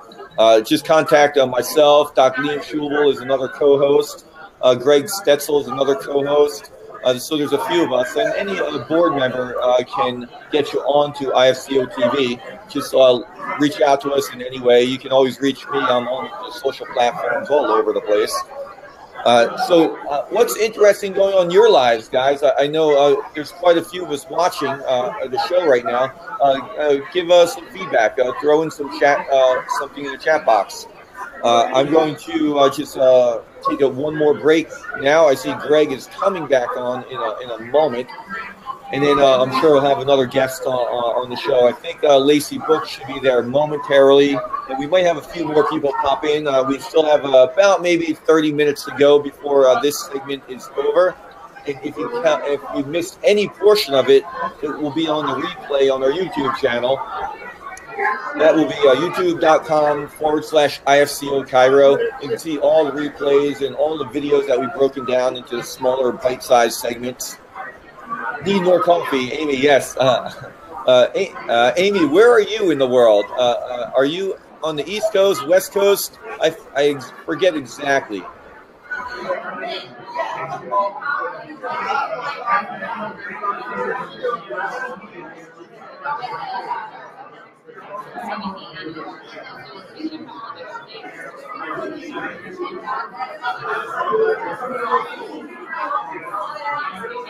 We're getting messages from people. Nice. Oh, love that picture, Joe. I wonder if everybody can see that picture. That's one of Joe's classic hallmarks from the drone. Everybody see that one? Look, that's no one's ever seen that picture from that view before, ever, I don't think. You can see it from the ground level, but it's just so impressive when you see it from up in the air in the drone. I see we have a special guest on. Look who's joining us. You do more than research. Look who is joining us. Are you signing autographs? Here we go. Doc Matt McCoy. I'm going to let Doc Greg do the actual introduction. Is that Frank? It's Frank. What's he doing? He's on too? Yeah, we're Greg's the real co-stuff here at IRAPS. I think he might be talking to us, but we can't hear him. Oh, you can't hear me yet? Oh, Dr. Amy Frank is about really an hour north of Boston. Oh, New Hampshire. Okay, so that's awesome. We're taking a trip up that way, Amy. So maybe we'll stop in. We'll connect and reach out to you when we're heading up that way. It's beautiful this time of year in the fall up in the Northeast. So I'm in, of course, New Jersey. So we're going to be taking a trip up that way probably soon. We want to catch some of the fall views. All right, Dr. Frank, just give me a thumbs up if you can hear us okay. I can hear you perfect. Yep, okay. Then we'll get started again because we can't stop the break, so we'll get right back to it. Go on. Welcome back to the International Research and Philosophy Symposium, the IRAPS at Sherman College. Our next interviewee is Dr. Matt McCoy, and Matt is instrumental to this whole program because he publishes all the stuff that comes out of here through the Foundation for Vertical Subluxation. So, Matt, tell us about your organization, what you do, and why it's so important. Well, how much time do I have? As much as you need. So it's the Foundation for Vertical Subluxation. In terms of why it's so important, in a nutshell, I think it's obvious, but maybe not obvious to everybody, that's the foundation of what we do. This is our reason to be as a profession is vertical subluxation. So that's what we're about, that's what we're focused on, and nothing else. Okay, so now, you've been involved with this for the entire 14 years since its inception, correct? The conference? Yes. I've been coming to IRAPS since the beginning, yeah. Yeah, so you've seen all the changes. In fact, I know you've published one of my research papers. Oh, that's right. You did a swimming study, right? Swimming study, yeah. Yes. You did a program with high school athletes and the effect of chiropractic care on their swimming performance. Right. And it was an interesting thing to participate in, and great to be able to come and present to the other attendees at IRAPS. And just being in the research community is just a great thing to do. Well, the issue with IRAPS is, and Dr. Cordero mentioned this right before we went to the break, there are research venues in the chiropractic profession, but there are no research venues that focus specifically on the vertical subluxation, and that's what IRAPS is about. That's the only thing being discussed here this weekend is clinical issues related to vertical subluxation, epidemiological issues related to vertical subluxation. It spans the whole spectrum in terms of what we do. So that's why this is so crucial. Yeah, it proves that all you really need is chiropractic. What's that? All you really need is chiropractic to be successful in chiropractic practice. I was talking to a Sherman student yesterday at sort of a meet and greet, and the student grabbed me as we were going back to our meeting, and she said, "What do I need to do to be successful when I get out of school?" So talk about an elevator pitch. So I told her two things. I said, you need to learn how to find, analyze, and correct subluxations, number one.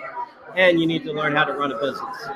You can't have one of those without the other. Yeah, they get some of that in school.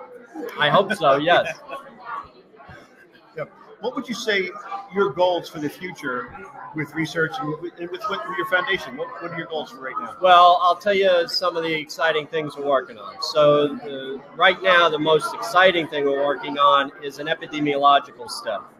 So if you've been around chiropractic long enough, you know that there is this belief within the profession that a lot of people are subluxated, that it's an epidemic, and that vertebral subluxations lead to increased morbidity and mortality. They make people sick, and in an insidious way can lead to premature mortality, can kill people over a long period of time. The problem with this is we do not have the epidemiological data to substantiate those claims. We believe it and we see it in our practices, but we don't have the epidemiological data to back that up. So we're working right now on several epidemiological studies to look at the prevalence of vertebral subluxation in our population. So we have actually in 2 weeks, when I get back to Atlanta, we're meeting with some people at university there to go over our initial review of the data we've collected. We're also working with some other practitioners around the country to pool this data. So once we do this preliminary work, then we're going to open it up to the rest of the profession to add their data to it so we can get some sense of how serious vertebral subluxation is in terms of prevalence out there. What would you say to the people, chiropractic is philosophy, science, and art. What would you say to the people that focus on only one of those aspects, like say the philosophically based practice? We don't need research. Or the art-based practice. We don't need research. And the science-based practice, all we need is research. How do you bring those groups together? Well, from my perspective on this, it's a health policy issue. In other words, if we want every man, woman, and child to be under chiropractic care, then we have to change health policy. One spine at a time has not worked yet, and I don't see any evidence that it's going to work. We don't see masses of people coming to chiropractors. We don't see that shift that we've always wanted, that 100th monkey, where everybody just starts going to see a chiropractor. And I believe very strongly that one of the reasons we don't see that is because we don't have the research to back us up that we can go and change health policy. If we want children to be checked on the day that they're born for subluxations, then one way to do that is to convince parents that children need to be adjusted. But another more powerful way to do that is to change health policy so it becomes a standard of care that when children are born, they're checked for vertebral subluxation. Chiropractors rave and get all upset about some health policy issues like vaccinations and things of this nature. Well, these are things that are mandated because the public health people believe that there's a risk out there that if they don't get these interventions, there's going to be a problem. The same is true with subluxation. If you really believe that a subluxated child is going to go through the world, experiencing that world through a subluxated lens, so to speak, and that's going to lead to illness and other things down the road, then we have a moral obligation to do what needs to be done in order to change that health policy so that those children can get adjusted. Right. So, in essence, we need to find the chiropractic toothbrush. Exactly. I like that. Yeah, because when it comes right down to it, it's not so much we need to change the government policy, but we need to change the public perception of the need. Because that's how chiropractic got into Medicare, if you think back. The public said, we want this, put it in. And that's when government changes. So the best way to change policy is to change people. So the more people we connect with, better. Right, and that's the issue. And so far, what we've done in this profession is we've tried to change that health policy one spine at a time by changing people's perceptions in our offices. Unfortunately, it's not working. We're not gaining that traction to do that.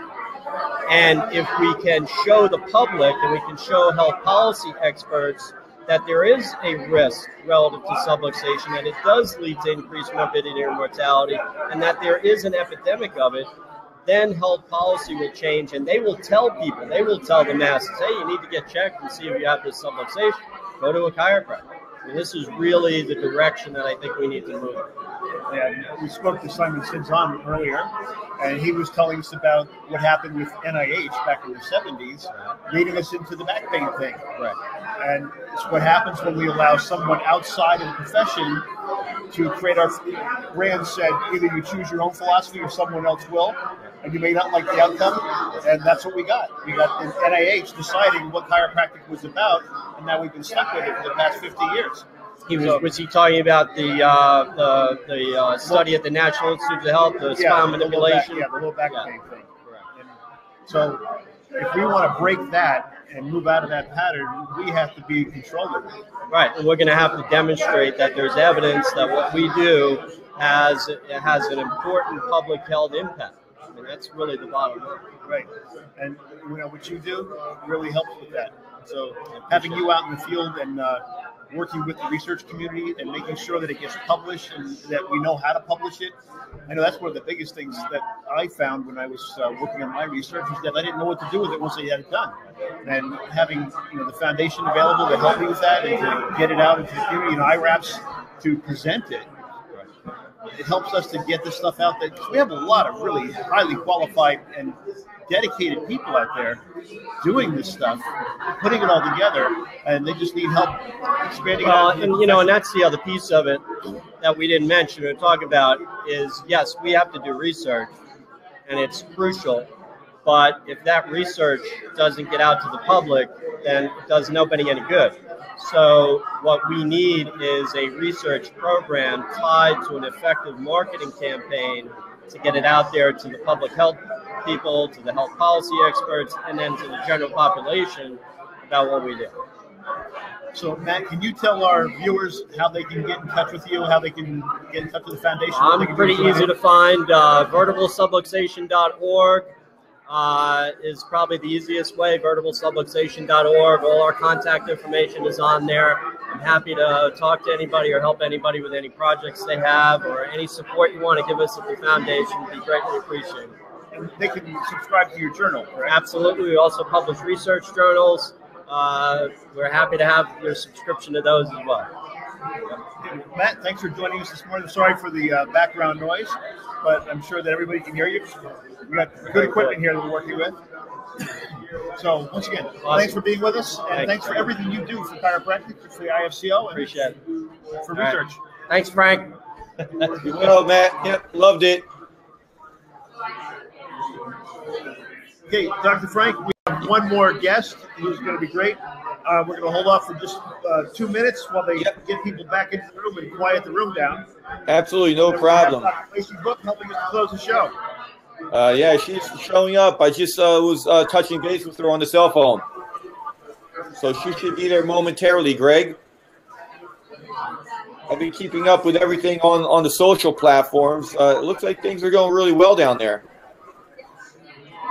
I see lots of chatter, not only from our group, but from groups at the IRAPS. And I'm not sure if you can hear me, if it's too loud there, Greg.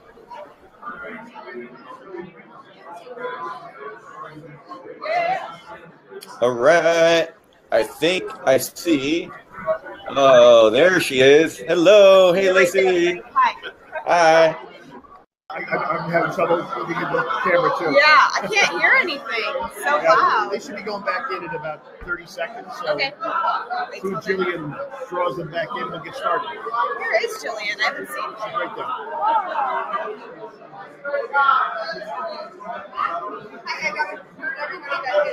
Good. We're going to get started for the next session, please.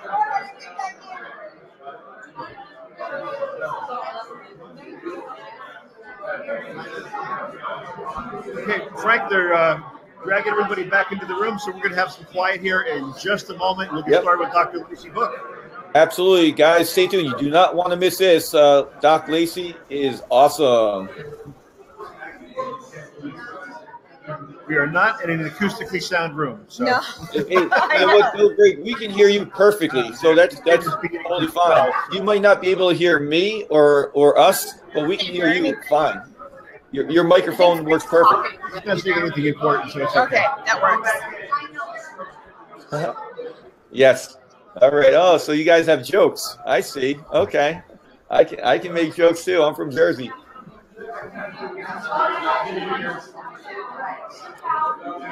Okay, everybody back in the room. Everybody be quiet. Okay. Yep. All right, Whenever you're on roll, Greg, you're good to go. Welcome back to IFCO TV here at the International Research and Philosophy Symposium, IRAPS, at Sherman College. And we are thrilled to bring you our final guest for this show this morning, Dr. Lacey Book. Lacey, welcome. Thank you. I'm closing it out today, I guess. Yeah. Lacey is a very accomplished chiropractor. She works with Sean Dill in the art of the specific. And she's out there teaching chiropractors how to adjust at a higher capacity, a higher level, and keep the HIO alive. That's right. Lacey, tell us a little bit about Lacey. A little bit about Lacey. So I actually, I'm obsessed with chiropractic. I might as well start right there. I have been working for a chiropractor since the age of 16, and I worked for 5 different doctors over the course of 7 years, and then decided one day I'm on the wrong side of the desk, I guess you would say. Figured I knew how to do everything except for actually how to adjust and how to take care of patients. So decided to go to chiropractic school. You know, chiropractors lose more good CAs to chiropractic school than anything else. I know, it's a beautiful thing, isn't Yes, it is. I know. Yeah, we're thrilled to have you here. Yeah, absolutely. I'm excited to be here. So when you first got out of school, went into practice, did you know how to do everything? No, and isn't that funny? I mean, so I actually... This is not true. It's true. She knows everything. I know everything. See, we're getting the peanut gallery saying I know everything. But I went to, not only did I get out of school not know everything, but when I first went to school, I still thought I knew everything. Do you ever run into people like that? Oh, every day. Every day, right? First hour, first day of school, I walked in and I was so... cocky. I thought I knew everything. I thought I knew everything about chiropractic. And I remember I sat down and first hour, first day, lucky for me, was philosophy. And my philosophy teacher said, whatever you think you know about chiropractic, I want you to put it aside. You're going to leave it at the door. Because in reality, you don't know anything about chiropractic. And it was kind of a shot to the ego. And I thought, who's he to tell me I know nothing about chiropractic? And when he started to talk, he talked about miracles. And he said, listen, you know, chiropractors all the time, when you listen to them speak, they get up there and they tell you about this miracle story that they have. And he said, but in my office, I expect nothing less than a miracle every single day. And I thought, what is that? What is that all about? And it was like this little voice inside me said, that's what chiropractic's about. And you've always known it. You just haven't seen it yet, haven't experienced it yet. And so I went on my journey of really learning about what chiropractic was. And how long would you say it took you to learn what it was that you really were about? I would say I'm still learning. I don't think that I've ever fully learned everything. I'm a perpetual student, and that's what I love. I'm constantly digging deeper. I read the green books every day. I read Simon Sinsen's stuff about BJ and DD and trying to learn the philosophy, science, and art. I mean, that's why I'm here this weekend, right? Because all this research is out there about this beautiful, amazing thing that we do, and I don't know enough about it. So I'm looking to learn more. I don't think I've learned it. Yeah, I believe most of our audience already has heard several times that I have 2 kids in chiropractic school. Yeah. My son's about to graduate. I can't wait till he's done so he can come out and tell me what I'm doing wrong. Yeah, exactly, right? I tell you, I said, you know, I was thinking about this morning. I think we, you know, as chiropractors, we have the most amazing gift on the planet. We have the ability to tap into the human potential through this thing called innate intelligence, right? And the sad thing is that not everybody on the planet gets to experience that. And the only fault of that is us, right? And it's because we don't know enough. Like, we need to be able to understand what that is, that tapping into innate and human potential through our philosophy. So we need to learn more philosophy to get it out there. We need to be able to understand how to materialize it through our science, through our research. And then we need to be able to understand how to apply it through our business and communicate it through our business. And then more importantly, how to deliver it and really get there through our technique. And I feel like when you ask, what have I learned it? I feel like the one thing that I am comfortable with is the fact that I don't know it. And I continue to work on those pieces to learn it so I can be the best chiropractor I can be and spread that gift across the planet. And I just wish that people get out of school and that they have that attitude, because that's what's going to bring chiropractic to the world. Mm-hmm. Yeah, actually, that's why I posed that question, because we've had a lot of discussion this morning. We spoke with Simon and with Peter Kevorkian and Jillian. And the whole purpose of IRAPS is to bring this information to the profession so we can grow through it. Yeah. And for me, importantly, as the chairman of the student committee for the IFCO, I want to see the students being able to learn more and to have people to look up to and to realize that they're not getting it all in school. Right. And that even though, you know, someone asked me last night how long it took me to get it, and I said, well, see, it's been 31 years. I'll have to let you know. Yeah, that's what I feel like. And I hope I have that same answer at 31 years. Yeah, I really do. You will. Yes. Because someone taught me once, Charles Ward, When you're right, you're rot. Yeah. So we're constantly in a learning process, and we're constantly trying to grow our knowledge, trying to expand our knowledge, and trying to find different ways to bring our knowledge to the people that really need it. Absolutely. Which, in our communities and our practices, so that chiropractic can become what it's supposed to be. Right. And that is the care method, the care package for the planet. Right. Not just for the people in our practices alone, but virtually everyone.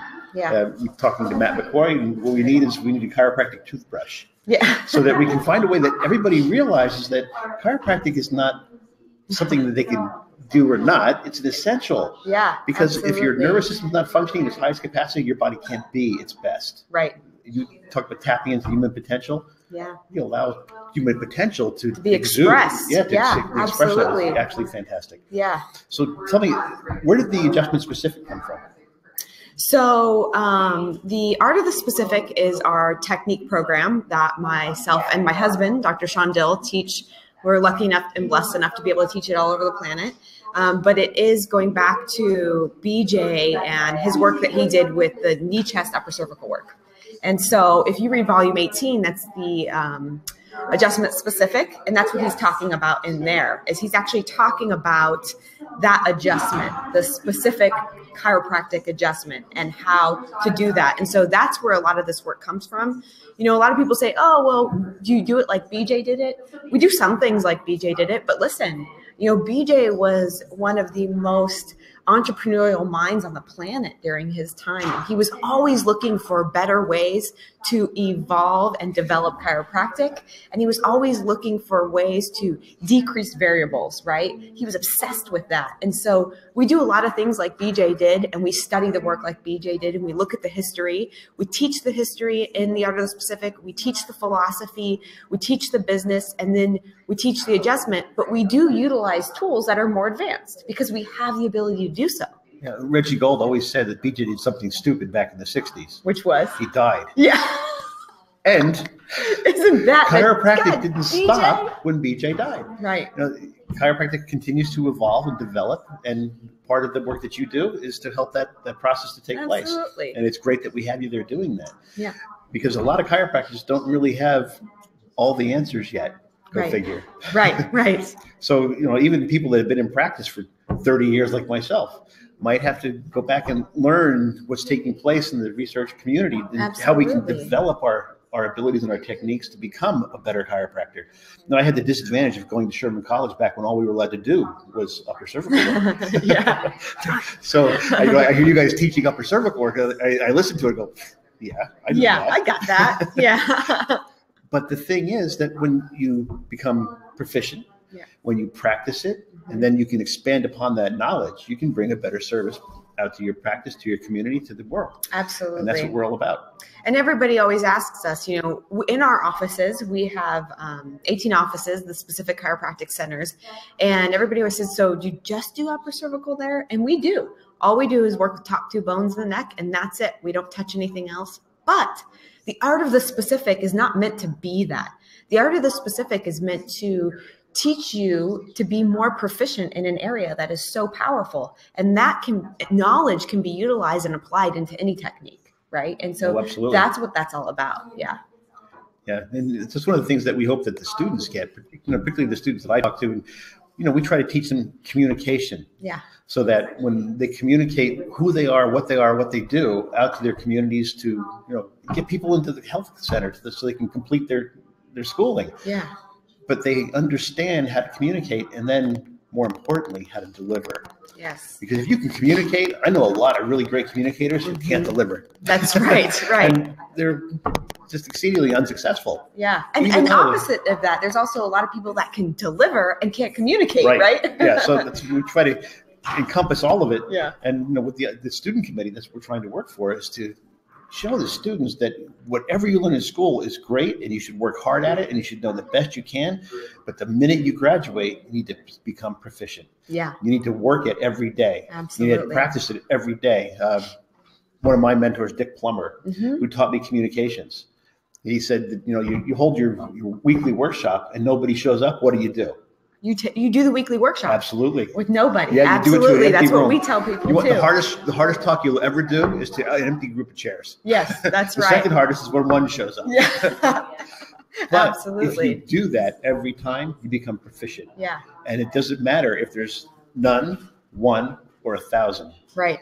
And you deliver that message, and because that message is so important, it has to get out. If you hold it in, it's going to destroy you. Yeah. And once you let it out and start to grow within it, then you don't have to worry about that room filling up for you every time. It makes me think of one of my mentors used to always say, you know, we have a chiropractic practice, but that doesn't mean that we're in there practicing on the people, right? You should be practicing before the people show up, like working on your craft, warming up before the day gets started, doing talks to nobody, so that when the people are there, you give it your all, you give it your best, and then that communication bleeds through and people come. So right? warming up isn't the trip to Starbucks in the morning? Yeah, that doesn't mean this, Yeah. right? Yeah, you gotta warm your body up, you know. One of my mentors always says the worst time to go to a chiropractor is at the very beginning of the day, being the first patient, because you know you're not in your groove yet. So what do you do to get in your groove before that first person Oh, sure. I have up? a couple of families that come in early, and the kids always say, "I'll go last." Yeah, see how the kids know. And, you know, you ask a 6-year-old, "Why do you want to go last?" You're not ready yet. Yeah. Really? Kids, they tell you the truth every single time. Yeah. Right. Yeah. So, you know, being prepared so that you can deliver your best every single time. Every single because time. it's that important. Mm-hmm. Because every single life, no matter how sick they are, how well they are, is equal, right? And so everybody should be able to have the same ability that, you know, you give them equally from one person to the other. So where do you see things going with the Art of the Specific? You're going to get 30 offices? Yeah. So, I mean, our goal right now, is 20. First was 20 offices by the end of this year, and we are currently opening 2 more. So we're going to hit our goal. And then beyond that, we'd like to have 50 offices and expand internationally. But more importantly, you know, that's the Specific Chiropractic Centers. The Art of the Specific is the program, you know, that just teaches that work. And so we want to continue to do that. We have 5 different courses set up over the course of next year, and that's on theartofthespecific.com. We're going to be back in this area. We're going to be in Dallas. We're going to be out in Europe. So back in Australia, we're actually going in Australia in November to teach. So we'll be all over the planet teaching this work and hopefully, you know, making an all but forgotten technique alive again. Doc Lacey, can you guys hear me now? Yes. Yes, there you are. Awesome. All right. Yeah, the crowd died down in your background. Why is it too loud, Frank? Hold on. It's too loud. Okay, no worries. I speak loud, though. I'm from Jersey. We have quite a few guests watching the show, Lacey, and Mike is tuning in from Milwaukee, Wisconsin. He said the Art of the Specific has done wonders for him. So that's a big plug. Can you also share how people can reach you on the Art of the Specific? And then also, you guys have a wonderful program too, Black Diamond Club. So be sure to plug that too and talk about what that's all about too. Sure. Absolutely. So if you are looking to advance your knowledge in chiropractic philosophy or history or the art and working with the upper cervical complex, if you want to know more about it, become more proficient in that area, you know, then the Art of the Specific is for you. You can find that on www.theartofthespecific.com and see what we're all about, see where we're showing up. Or you can even find us. We have a Facebook page, The Art of the Specific. And we're always putting information out there. Like Frank said, we have I guess it would be a business group. It's called the Black Diamond Club. And what it is it's 300, and I think we're at 340 business entrepreneurs, professionals, not just chiropractors. Obviously, the majority are chiropractors, but it's an environment where we uplift each other and promote each other's successes. We support each other. And within that group, it's talking about best practices and everybody helping each other become better so that their service can get to the world. It's $50 a month, and you get a weekly podcast that Dr. Sean Dill delivers every single Monday. We have workshops once a quarter that we go all over the United States delivering sales and marketing concepts. We do Facebook Lives. So it's everything on how to communicate, how to market your business and how to run sales funnels that don't feel so salesy, so car salesmanish, that are more congruent to your beliefs as an individual. And again, creating an environment where you have the ability to speak your truth and get your service to your target market and the people that you truly want to work with. So it's just a phenomenal group, and I haven't seen anything like it. So if you're interested, you can reach out to me. You can find me on Facebook, Lacey Book, and send me an instant message, and we can talk more about it. Great. Well, Lacey, I can't think of a better way to end a program than with you. So thank you for being on. Thank you. It's been a real pleasure speaking to you today. Thank you for having me. Having you this weekend to be Yes, able to communicate and connect. Yeah. It's a great thing. So that's our show for today. Thanks for watching. This has been the IFCO TV program from the International Research and Philosophy Symposium at Sherman College, IRAPS. We're thrilled to have you here and look forward to seeing you again on our next program. Thanks again. Thanks everybody for watching the show. I'm going to end it now. Signing off. IFCO TV. Bye, Frank.